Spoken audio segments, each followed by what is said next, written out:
Okay, good morning, Rabbi. We're continuing Mishna Daf Hashavua, Siman Kuf Yud Gimel, Seif Gimel. HaKoirea bevechol koima lefanecha sishtachave.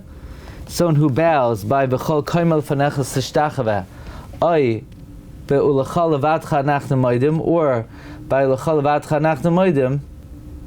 Oy be'hoida dahalal berachas hamazon, or by moedim, by the hoida of halal or berachas hamazon. Hareza maguna is disparaged. Purest she'ina lechraya el v'makim shetiknu chacham. You only bow where the rabbis established. So if you say chol koima lefanecha sishtachave, or l'chol levadcha nachnu moedim, or in halal or in berachas hamazon, it's not correct. It's maguna. Says the Mishna, what does it mean be halal? B'hoida dahalal berachas hamazon. Hainu b'hoidu l'Hashem kitov. By hoidul Hashem kitov, ubeberachas hamazon benoida lecha, oy beva'al hakol anu moedim. Maguna, the ein lishchos elamash shetiknacham. You should only bow when the sage is enacted. My high timer for this reason, ein lishchos b'Yerushalayim, oy bebayne Yerushalayim, deloi kimaril. Therefore, you don't bow by Yerushalayim or bayne Yerushalayim, not like the maril. What does the maril say? Later on in Siman Kuf Chaf Hesiv Katan Beis, he brings it the Maril when he said in Kedusha, Baruch Kavoid and Yimloich, he would bow and stand back up. And he brings it the Darkei Moshe says that he didn't find a raya to this. Therefore, the Mishna says, therefore, this is not the minhag. But that's interesting because the custom the Shabura is citing is bowing down by Yerushalayim or Boinei Yerushalayim, and here he's not saying that. The minhag that the Dirsha brings in the Maril is by Baruch Kavod and Yimlaich. Okay, because of Magen Avraham, the Efshar Sheyishcha Ma'at, it could be you should bow a little bit.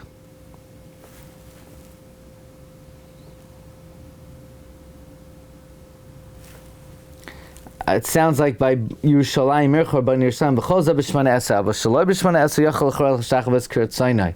This is all not in Shemone Esrei, but this is all in Shemone Esrei, but not in Shemone Esrei. You could bow as you want.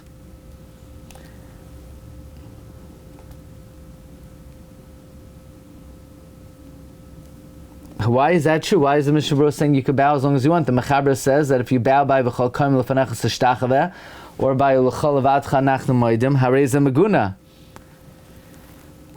He says,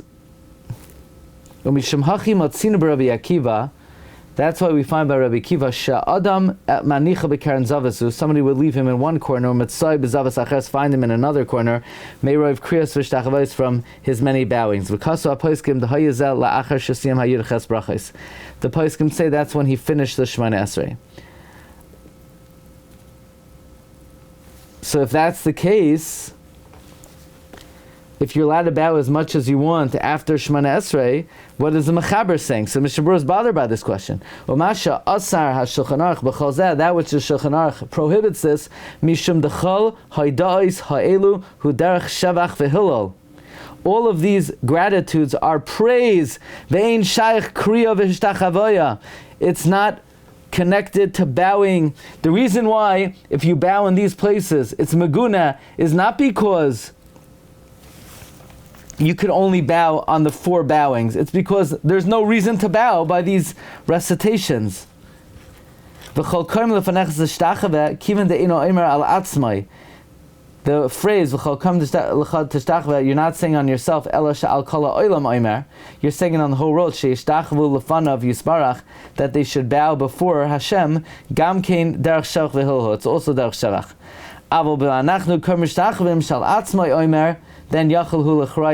Then you are able to bow. Later on in Siman Kuf Lamed Beis, Sivkat and Tes, the Mishna says you need to bow by V'anachnu Kar Mishtachavim, so you don't look like a koifer.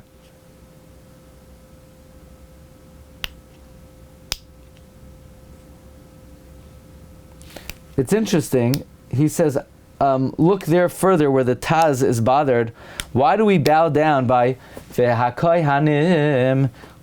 We're not saying that we're bowing, we're saying what they did. So if you, the Mishna just established, if you just say what they did, you don't have to bow. He says that we do as a zecher. we consider ourselves that we're b'makom hakohanim in the Beis HaMikdash. Siv Daled, hamispalel. Now this is a halacha that many Orthodox Jews do not keep. And that is, most people when they bow by Moedim, they give a token gesture bow to the ancient custom of the Hebrews who actually bowed. But it's not good enough. One who davens, he needs to bow until all the vertebrae in the spine protrude. You do not bow.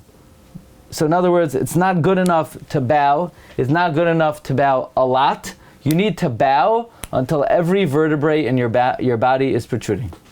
Now that doesn't mean you become horizontal with the ground, but it means it's more than just that. It's more than just this. It's a deep bow. So many people consider themselves Shomrei Torah mitzvahs. If you would like to consider yourself someone who observes halacha, then you need to actually bow 4 times during the Shemone Esrei. You know, if the same way a woman has to cover her hair, and either with a sheitel or a tichel, and if she comes in wearing a doily, that's just a token gesture to the custom of actually covering your hair. Going like that is a token gesture to the actual halacha of bowing. So let's see the Bir halacha. It's not only the 4 bowings. When you take the 4 steps back, it has to be a deep bow. Kamavoyer b'siman kufchav gimel nami dina hachi keinisa b'ramam parakei mehilchos tefillah. Says Mishabura sheis pakeku pekaku lashon kesher. It's a language of a bow. Rotzolamar shemachmas hakriya boltim haksharim shel holiest. It protrudes the knots of all the vertebrae. And if, let's say, someone's on an airplane and they're davening sitting, they have to give a deep bow. That's why a lot of people didn't come to the shiur this morning, because they were afraid I was going to do this halacha. You know, usually we have not everyone got the memo of what we're going to learn about, but fine. Says the Mishnah Berura, V'lo yichra be'emtza masav. You don't bow in middle of your loins. V'roisha yishar zakuf, with your head erect. Elagam roisha yachaf ka'agmain. Your head should also be bent. So let's say you bow your body and then you bow your head as well. The body and the head. So that's also important to bear in mind, that the bow is a deep bow, but it's also a head bow.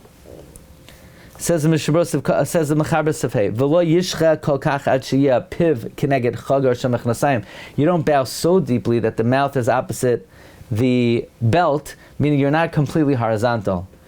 But it's, let's see, you're bowing until you got all the vertebrae in your back, and then you go up. You're not going all the way down like that you would need physical therapy to perform properly and physical therapy to recover from, but you need a deep bow until all the vertebrae in your back are protruding.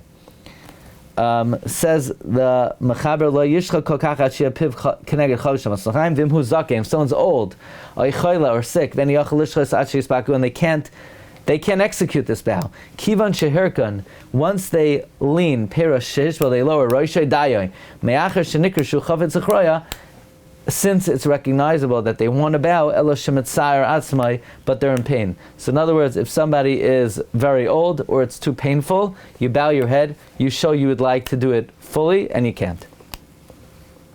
Says the Mishnah Berura, why don't you bow all the way down, that your mouth is opposite your belt? Kol kach demachzi kiyur looks like gaiva sheshoicha yosem shir shchia, that you're bowing more than the shiur that's required. Sif vav kishu koireya, when you bow yichra b'mehirus b'pamachas, you bow quickly at one time. Urshu zoikev, when you get up zoikev benachas, you get up gently.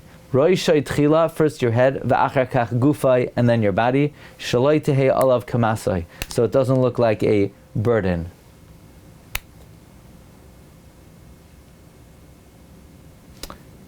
Now, if you just read the Mechaber you would think there's no bending of the knees. So in other words, so now let's start with Maidim. Let's do Maidim. Maidim, you bow ad sheisbakku kol chol yoshe. So you basically go like this. You go quickly down, and then you lift up your head, and then you lift up the rest of your body slowly. So you bow quickly, head and body. You then lift up your head slowly, and you lift up the rest of your body slowly. It's interesting, no mention is made of bending the knees, and that's why, according to Ari, you may not necessarily be bending the knees, but halachically you will bend the knees. We're going to see in the next sif. Okay? But that's also, for some reason, people don't fulfill this. They don't fulfill the zakifa. The zakifa is supposed to be slowly, first the head, and then the body. Now, if many people can only allot 15 seconds to Shemone Esrei, so then of course there's not enough time to do the bowing, Then, okay, Sif Zayin. Kisha Koireya, when you bow, Koireya bebaruch, you bow when you get to the word Baruch. You bow when you get to the word Baruch. And Ukisha Zoikev, when you erect, Zoikev Bashem. You do that by Hashem's name. What does this mean?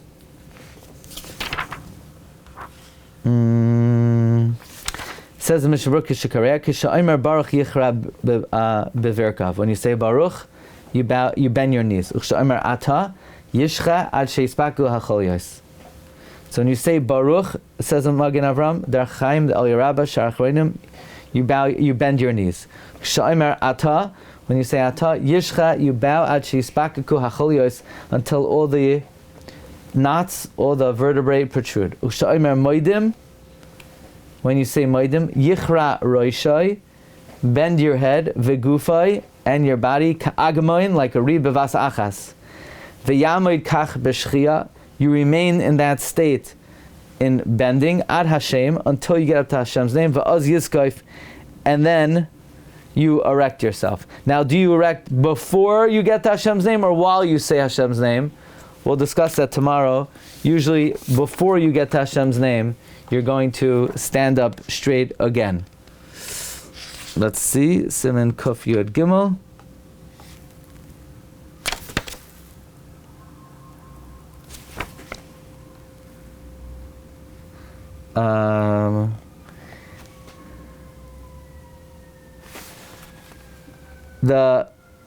The Rav Yav says before you get to Hashem's name. The Kitzur Shulchan Aruch says before, and Reb Chaim Kanievsky brings right from the Yushalmi. However, the Orchos Chaim of Lanil says you straighten out when you say Hashem's name. That's Mashma and Rashi. And the Seder Hayavitz says that by Avos you're Yizkoif when you say, and Legabe Moidim before you say.